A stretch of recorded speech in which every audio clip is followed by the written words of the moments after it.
Hello everyone, welcome back to the video, welcome back to the channel. So in this video we're going to cover sonnet number 34, and the other name of this sonnet is As Like a Ship. So again it is a part of Amriti, it's taken from there, these lines basically, and it is again written by Edmund Spenser for his beloved Eliza. So basically इस poem में we're going to talk about a ship and a star. So let's see what happens. Basically देखो यार, इस poem को जब हम पढ़ते हैं तो हमें कुछ ऐसा लगता है जैसे स्पेंसर और उनकी वाइफ के बीच में कोई झगड़ा हुआ है, कुछ प्रॉब्लम्स हुई हैं जिनको वो सॉर्ट करने की कोशिश कर रहे हैं थ्रू दिस पोएम.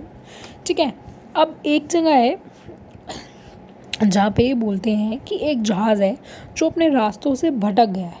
वो जहाज़ अपने रास्तों से भटक गया है और इस पोएम को लिखने के लिए पोएट ने प्रायर की रीमा 189 से इंस्पिरेशन ली होगी, because it's kind of similar to that. Now let's get started with this. अब पोएट बोलते हैं कि एक शिप है जो एक ओशन में फंस गई है, एक ओशन में बहुत बुरी तरह फंस गई है. ना उसको कहीं लैंड दिख रहा है, ना उसको कोई डायरेक्शन दिख रही है, ना उसको कोई कंपास दिख रहा है यहाँ वहाँ जाने के लिए. जो उसको दिख रहा है वो एक स्टार है, नॉर्थ स्टार है. उसी के थ्रू अब वो कहीं भी जा सकते हैं, उसके अलावा उनको कुछ नहीं दिखाई दे रहा. अब ट्विस्ट इज़ कि यहाँ पे जो शिप की बात हो रही है, शिप स्पेंसर खुद को बोल रहे हैं और स्टार वो अपने बिलवड को बोल रहे हैं. तो बेसिकली यहाँ स्पेंसर जो है वो शिप और बिलवड जो है वो स्टार है. तो इसी के अकॉर्डिंगली हम पूरी इसको कंप्लीट करने वाले हैं. ठीक है, अब उसके बाद अचानक क्या होता है कि वहाँ पे ना बहुत सारे बादल आ जाते हैं, तूफ़ान आ जाता है. कहाँ? ओशन में. ठीक है, और वो बादल स्टार को बिल्कुल ढक देते हैं. अब स्पेंसर के पास सिर्फ एक ही वे था कहीं जाने का, वो था स्टार. अब वो स्टार भी ढक गया है, किसकी वजह से? बादल की वजह से. वहाँ वो अपनी वाइफ को ट्रस्टी गाइड बोल रहा है कि मेरी वाइफ दैट इज़ वो स्टार, वही मुझे कहीं ना कहीं ले जा सकता है, मैं उसके अलावा कहीं नहीं जा सकता. वही स्टार उसको रास्ता दिखाएगा. और ये बादल बहुत ज़्यादा उसके आगे पीछे हो जाते हैं और उसकी वजह से उसको कुछ नहीं दिखता. वो बादल उसके और उसकी वाइफ के बीच में आ जाते हैं. बेसिकली उसके और उसकी वाइफ के मीन्स कि जो शिप है और जो स्टार है उसके बीच में बादल आ जाते हैं और वो अपनी जगह भटक गया है, अपने रास्ते जो है वो भटक चुका है. पर ये जो स्टॉर्म है, जो वर्ड यहाँ पे यूज़ करा गया है वो अपने बिलवड के लिए यूज़ करा गया है कि जब उसका गुस्सा शांत हो जाएगा तो शायद सारी चीज़ें जो हैं वो बिल्कुल ठीक हो जाएगी. अब यहाँ पे जो भी चीज़ें हुई हैं, ये स्टॉर्म वर्ड बेसिकली अपने बिलवड के गुस्से को दिखाने के लिए उन्होंने यूज़ करा है.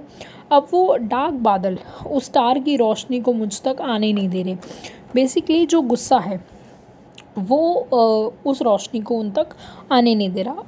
अब उसके बाद क्या होता है, उसको सोच के स्पेंसर बोलते हैं कि मेरे आसपास इतना अंधेरा हो चुका है, इतना ज़्यादा अंधेरा कि मुझे डर लग रहा है कि मेरे आसपास कोई ख़तरा ना हो, कि मतलब मुझे बहुत सोच समझ के कोई स्टेप लेना पड़ेगा. ठीक है, अब स्पेंसर बहुत कंफ्यूज हो गए क्योंकि उनको कुछ नहीं दिख रहा है, as if they are saying. यहाँ पे स्टार लाइट का मतलब है वो लड़की, कि उसकी सोल, उसकी क्वालिटीज़, उसकी अच्छी चीज़ें जिसकी वजह से उनको हेल्प मिलती यहाँ वहाँ जाने में, कि अब मेरी बिलवड नाराज़ हो गई है, मेरा क्या होगा. वो इस चीज़ से बहुत ज़्यादा घबराते हैं.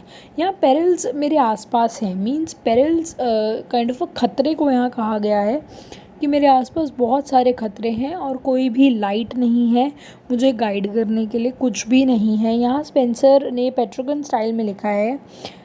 अब ऊपर की जो आठ लाइनें थी वो एक प्रॉब्लम को काउंट कर रही थी कि ये प्रॉब्लम है. अब नीचे की जो 6 लाइनें हैं वो सॉल्यूशन बताएंगी हमें. वो बोलते हैं कि अभी भी उम्मीद है, जब ये तूफ़ान गुजर जाएगा, जब ये तूफ़ान थम जाएगा. तूफ़ान क्या? उनकी वाइफ का, उनकी बिलवड का एंगर. जब वो ठीक हो जाएगा तो यहाँ वो एक लाइन बोलते हैं, my hell is the lord star of my life. ये लाइन वो अपनी बिलवड के लिए बोलते हैं बेसिकली. देखो, ग्रीक माइथोलॉजी में हेलिस एक नर्स थी, उसका रेफरेंस इन्होंने लिया है यहाँ पे कि जैसे ही उसका गुस्सा, तूफ़ान चला जाएगा, ख़त्म हो जाएगा, मेरी हेलिस फिर से लाइट करेगी, फिर से मेरी ज़िंदगी में लाइट लाएगी, फिर से मेरी ज़िंदगी में आ जाएगी और वहाँ हम दोनों फिर से मिल जाएंगे. अब ये लास्ट लाइंस में वो बोल रहे हैं. देखो यहाँ पे दो लाइंस में वो बोलते हैं कि एकदम से जब इतनी सारी चीज़ें हो जाती हैं, ऐसे होता है कि मुझे बहुत केयरफुली चलना पड़ेगा। मतलब मैं यहाँ पे बिना सोचे समझे स्टेप नहीं रख सकता, मुझे बहुत सोच समझ के यहाँ स्टेप रखने पड़ेंगे। यहाँ सॉरो है, पेंसिव है, पेंसिव थॉट्स आ रहे हैं, सॉरोज़ हैं, बहुत सारा एंगर है। तो पोएम बेसिकली एलिज़ा के लिए लिखी गई है लड़ाई होने के बाद। So that's it for this sonnet. So hope you like the video, and if you like it, share it with your friends. Make sure you hit the like button and subscribe the channel. Till the time, wait for the next update, next video, maybe next sonnet will be there. So don't forget to subscribe the channel. Till the time, peace.